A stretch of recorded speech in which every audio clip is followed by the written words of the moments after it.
Hi guys, সবাইকে শুভ সন্ধ্যা। এই আজকে এগুলো কিসের রান্না হচ্ছে এগুলো? পিকনিক করছি বাড়িতে, দেখতে পাচ্ছ সবাই মিলে। কারা কারা বাড়িতে এরকম পিকনিক করছো আমার মতন অবশ্যই কমেন্ট করবে। গ্যাস কি হলো? গ্যাস কি হলো? পিকনিক কি গ্যাসে রান্না ভালো লাগে? উনুনেই ভালো লাগে, কাঠের জালে। দেখা যাক কেমন রান্না। ও বাবা, তুমি কিছু বলে দাও তো। ভালো হয় না, কিছু ভালো হয়। বাবা ঠিকই বলছে। বন্ধুরা, আমার ছেলে বলছে উনুনে ভালো হয় না, গ্যাসে রান্না কিন্তু ভালো হয়।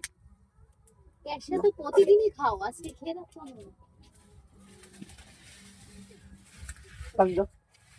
মা মালা তো মজে তো। চলো টাটা, তোমরা এনজয় করো।